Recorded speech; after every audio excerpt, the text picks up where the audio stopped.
தமிழெக்கோஸ் நேயர்களுக்கு வணக்கம். இந்த நிகழ்ச்சி லைஃப் இஸ் பியூட்டிஃபுல், வாழ்க்கை மிக அழகானது, ஆனால் நிபந்தனைகளுக்கு உட்பட்டதுன்னு சொல்லுவாங்க. நல்ல விஷயங்களை நல்ல ஞானிகள்கிட்டேருந்து நல்ல ஆய்வாளர்கள்கிட்டேருந்து கற்றுக்கிட்டு நம்ம வாழ்க்கையில் பின்பற்ற தொடங்கினோன்னா வாழ்க்கை அழகாக தான் இருக்கும். அப்படி ஒருவர் தான் நம்ம கூட இணைஞ்சிருக்காரு.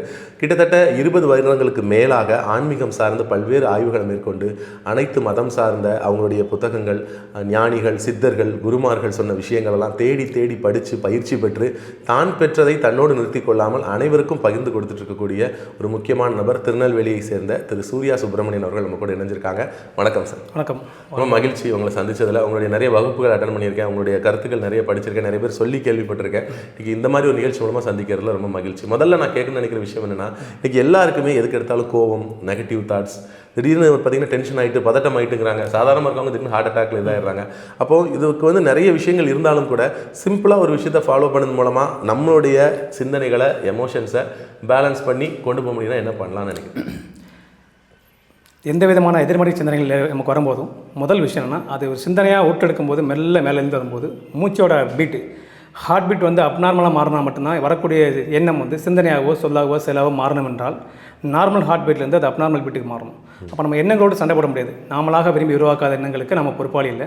ஒரு எண்ணம் நெகட்டிவாக தோணுது என்ற பட்சத்தில் அந்த எண்ணங்களோடு போட்டி போடாமல் மூச்சு நார்மலாக இயற்கையாக போயிட்டு இயற்கையாக மூச்சு வரும்போது வயிற்றுடைய ஏற்ற இறக்கமான அசைவு மட்டும் ரிலாக்ஸாக கவனித்தோம் அப்படின்னாலே அந்த நார்மல் ஹார்ட் பீட் உருவாயிரும். நார்மல் ஹார்ட் பீட் இருக்கும்போது அந்த எண்ணம் எவ்வளோ தூரத்துக்கு டெவலப் இருந்தாலுமே அதற்கு மேற்படி அது சிந்தனைக்கும் சொல்லுக்கும் செயலுக்கும் அறியாமல் அங்கே அப்படியே நிற்கும்போது முதலாக அதை பயிற்சி செய்து பார்க்கும்போது நம்பிக்கை இல்லாமல் செஞ்சு பார்ப்போம். இதை செய்து பார்த்தாலும் ஒரு எண்ணத்தின் அதிகபட்ச வீரியம் என்பது இவ்வளோதானா அப்படின்னு உங்களுக்கு புரிஞ்சிட்டுனா நீங்கள் 100 முறை உங்களுக்கு எமோஷனல் பேலன்ஸ் வரும்போது 100 முறை இதை நினைவில் விளையாட்டாலும் இதை எப்போல்லாம் நினைவில் வருதோ செய்து பார்த்தால் பெரிய அளவுக்கு ஆச்சரியப்படுவீங்க.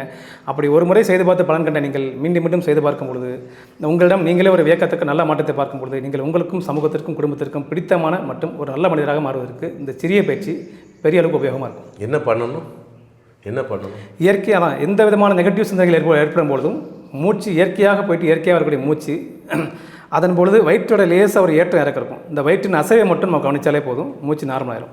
இப்போ அல்லது நீங்களாகவே கூட நிதானமாக மெல்ல மூச்சு இழுத்து மெல்ல விடலாம். இந்த ரெண்டில் எது உங்களுக்கு ஈஸியாக அந்த நேரத்துக்கு நினைவுக்கு வருதோ அதை செய்தாலே போதும்.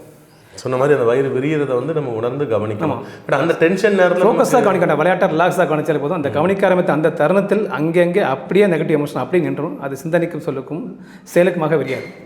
ஸோ டென்ஷன் ஆகும்போது உடனே அதை செய்ய தோணாட்டா கூட நினைவு வர நேரம் செஞ்சு பழகும். ஒரு நபருக்கு இந்த கோபமாக பேசுகிறாங்க, நமக்கு உடனே நினைவுக்கு வரல, கோபம் அப்படி மெல்ல கோபம் டெவலப் ஆகிட்டு இருக்குது. எந்த தருணத்தில் வேணால் நிப்பாட்டலாம் இல்லையா? இப்போ ஒருத்தர் குடிக்க ஆரம்பிக்கிறாரு, தவறுன்னு தெரிஞ்சிட்டுனா எப்போ வேணால் நம்ம நிப்பாட்டலாம் இல்லையா? அதே மாதிரி இந்த தருணம் ஆரம்பிக்கும் போதே நிப்பாட்டுறோம். நம்ம பெரிய ஞானி இல்லாவிட்டாலும் கூட அந்த எண்ணம் எழுந்து வரும்பொழுது எந்த தருணத்தில் இந்த பயிற்சி நினைவுக்கு வருதோ அப்போ செய்ய ஆரம்பிச்சிங்கன்னா நீங்கள் செய்ய ஆரம்பித்த அந்த தருணத்தில் அப்படியே அந்த தாட் அங்கே நின்று மேற்கொண்டு டெவலப் ஆகாமல் நின்றும்.